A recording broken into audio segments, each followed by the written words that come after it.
are these people? Yeah, this is interesting because when you told me about this, I thought this was a recent like thing, and recent thing. apparently, I thought so too. Like, because like I hadn't heard about it, and I kind of follow these things. You think somebody would have picked up on it, right? mm, So, bad apples, Colin. Do you remember people being called bad apples in regards to this? I kind of do. kind of. Yeah. So, bad apples. The Abu Ghraib musical is a tale of soldiers behaving badly by Misha Berson, special to the Seattle Times, right? So, shock, revulsion, shame, common reactions in '04 to the newly revealed photographs of U.S. soldiers gleefully tormenting inmates at Baghdad's Abu Ghraib prison during the Iraq War, arranging captured, stripped men in lewd poses, posing with dead, tortured, and humiliated prisoners. The khaki-clad shutterbugs were just bad apples, insisted then Secretary of Defense Donald Rumsfeld. But were they simply rogue soldiers or underlings who took the fall for intentionally condemned policies adopted by our own government? Which one do you think, Care Bear? I Uh, mean, the former. yeah, like so Rumsfeld unwittingly supplied the title for a pop musical, yes, musical, about the Abu Ghraib debacle, which debuted at LA Circle X Theater in 2012. Now the revised Bad Apples has opened in Seattle, co-produced by Act Lab and Act Theater, where it's playing Circle X and Arts West, right? So that's where it played. Scripted by screenwriter playwright Jim Leonard, with a hard rock alt folk score by Beth Thornley and Rob Cairns. The show is ambitious in scope, bloated in size, 3 hours and 2 intermissions, Colin. Wow. And conflicted in its ill-conceived mission to entertain and amuse while evoking a tawdry nightmare that defied international law and human decency. Set in the mock night spot, Club Abu, war is a cabaret, old chum. It is an overstuffed collage of scenes, monologues, satirical skits, whiz-bang musical numbers, and video displays.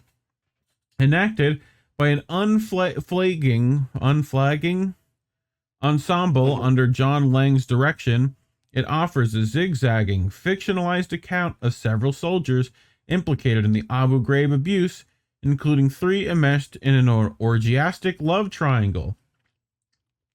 So, fun. The musical mostly ponders how a fresh-faced, naive young GI like Lindsay Skinner, outstanding singer-actor Kate Morgan Chadwick, could morph into a lusty torturer. Based on real-life PFC Lindy R. England, Lindsay is a trailer park hick straight out of Central Casting. With few prospects, she feels a surge of post-9/11 patriotism and enlists in the National Guard.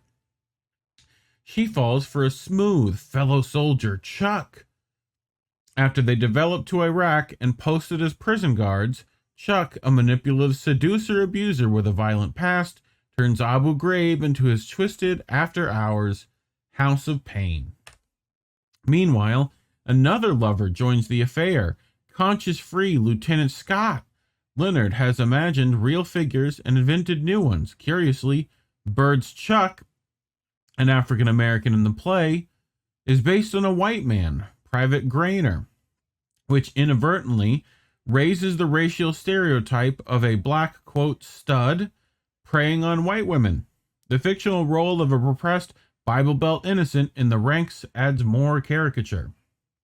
Inserting hyped-up rock anthems and ruminative ballads into the jumbled storyline, Bad Apples aims to understand, rather than demonize Lindsay and company and consider the psychological, environmental, and political triggers for their actions, the Lucifer effect, the theory that bad environments prompt evil doing more than bad apples do, the miserable conditions and oppressive heat in Baghdad, and egregious lack of military training and supervision, poverty and racism, in the fog of a hasty and popular war during a chaotic campaign to flush out terrorists.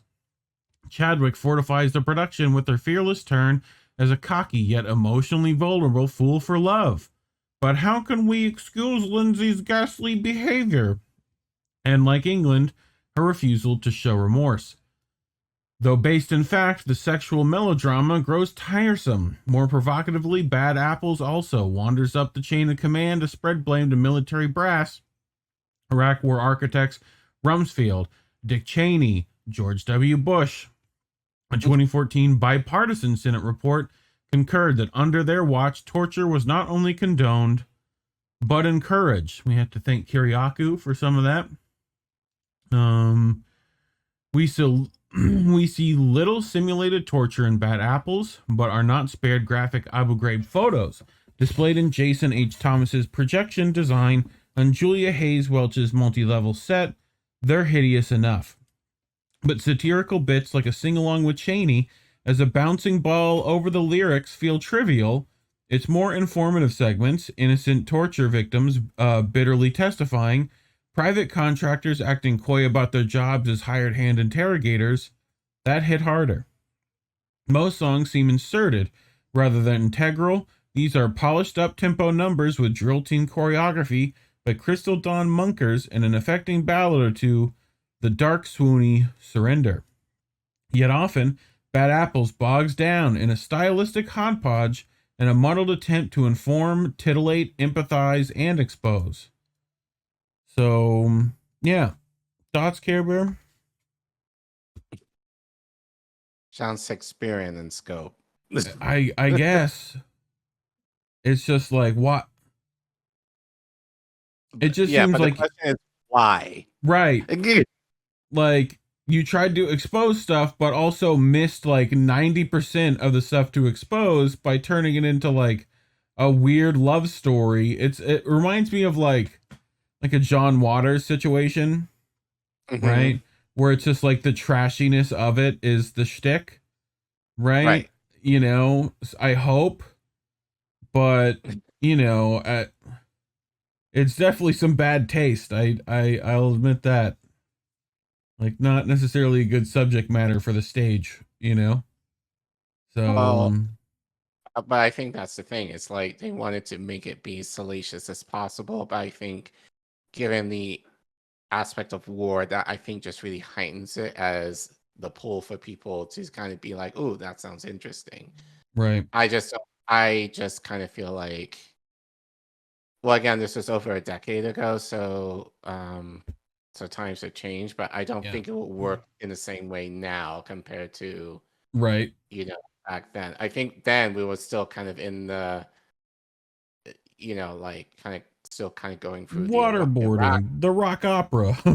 Like, you know. So it's yeah, it's just weird, just kind of like some liberal weirdness that I don't get, you know. Yeah.